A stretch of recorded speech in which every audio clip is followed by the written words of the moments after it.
Alright, second video. This is the rogue class. Schizo tool. He gets extra resources and you get extra action. Economic. He's pretty decent. I've never ran him. Finn Edwards.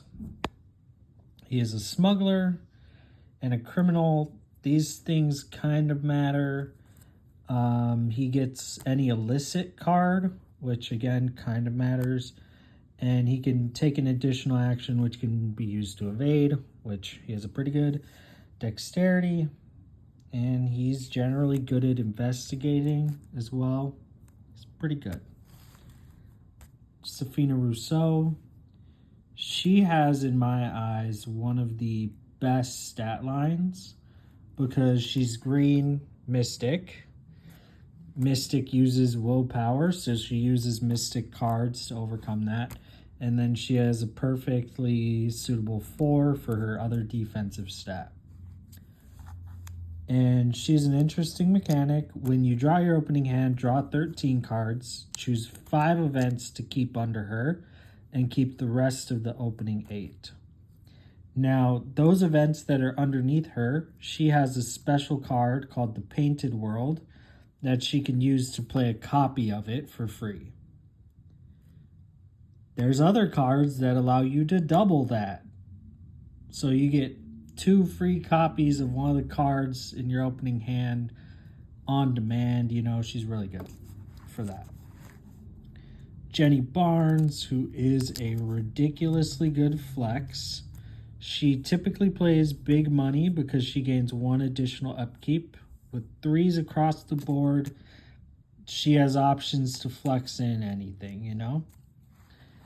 Here we have the other big money character, Preston Fairmont, the millionaire. And he has 1s across the board, but he gains 5 resources a turn. And he just has ways to spend money to pass tests. You know, that's what big money does. And in some ways, he's better than Jenny. In some ways, Jenny is better than him. They play the archetype differently, but they're both really good. Then we have Tony Robinson. Also, he's this guy.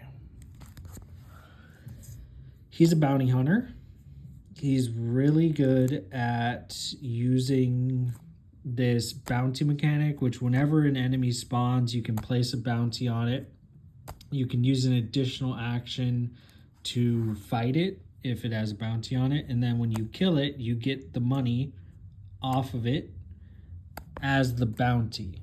So he's just really good at doing the thing with bounty hunting. He also can choose between Survivor, Seeker, or Guardian as his secondary class. So he's pretty flexible for deck building as well. And here we have the Mystic Investigators. They are probably my favorite.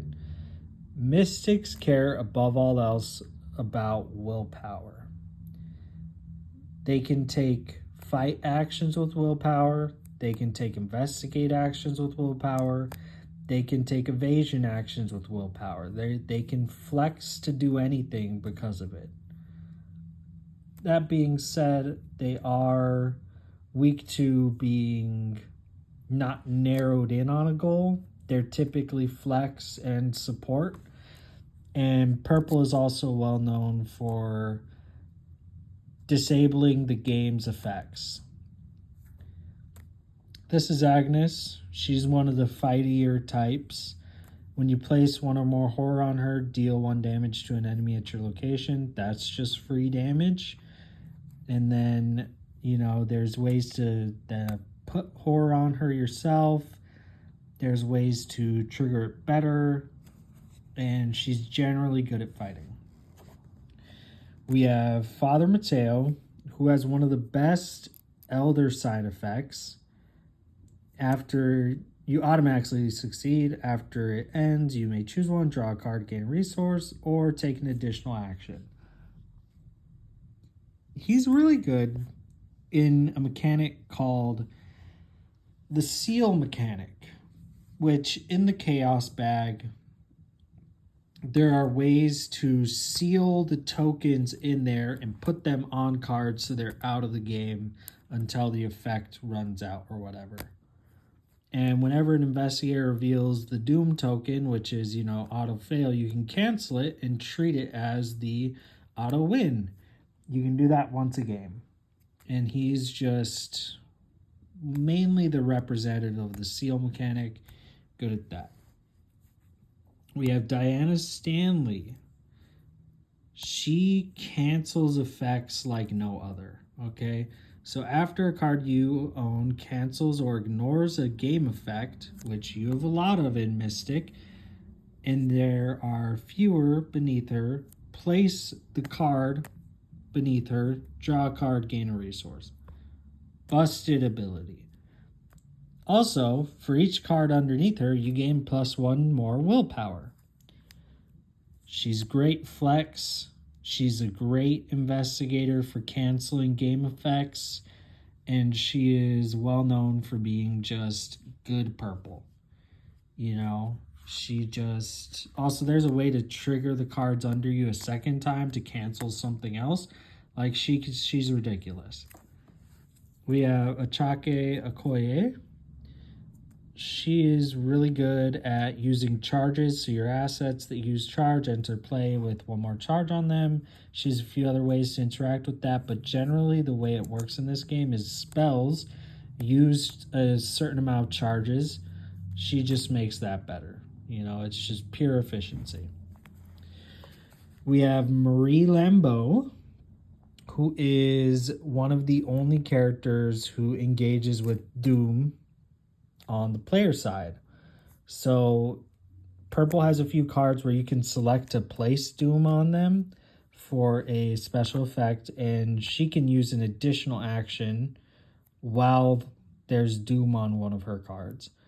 And there's ways to remove the Doom, there's ways to add it, and Doom is like the ticking clock counter for when the enemies win. So she plays on a razor's edge. Jim Butler, honestly, the art on this guy, love him so much. The mechanics, he's just a good purple. He doesn't do anything really extra special. He does treat skull modifiers as a 0, which is pretty good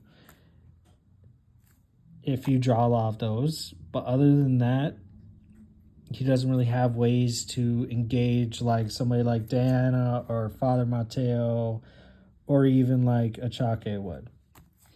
That being said, he's still good. Just not amazing. We have Dexter Drake, the magician. Once per turn, you may discard an asset and play an asset with a different title from your hand, reducing its cost per turn. So sleight of hand. And the way that works well is if you have an asset that's run out of charges, like one of your spells has gone from 4 uses to 2, you can just put a different one out.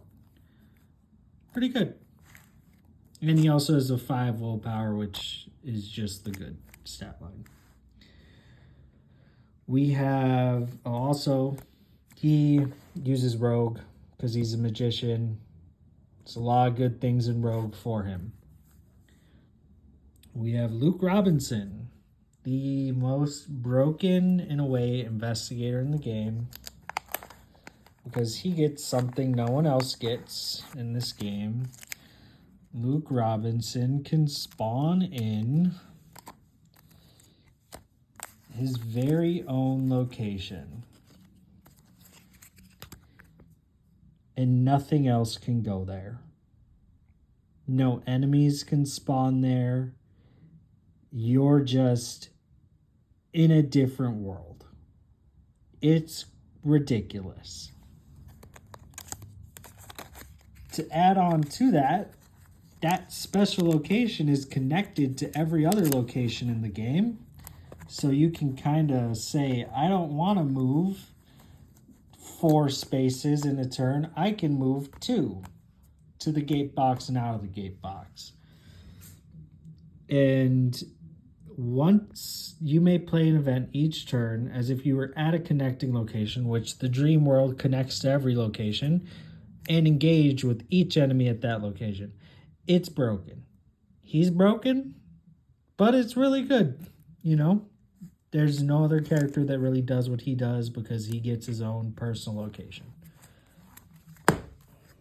Lastly, we have Lola Hayes, the only neutral investigator. After you draw your opening hand, you must choose a role, which is any of the classes or neutral. You can only play, commit, or trigger abilities on neutral cards or cards of your role. Once per turn, you may switch your role. She's really interesting. There's a lot of things you can do with the neutral investigator. And she does a really cool job of representing an actress. And it's pretty flavorful. I like it, you know. There's a few different ways to build her that I've done, and probably a few more that I haven't. So yeah, that's all of the investigators for Arkham Horror. Yep.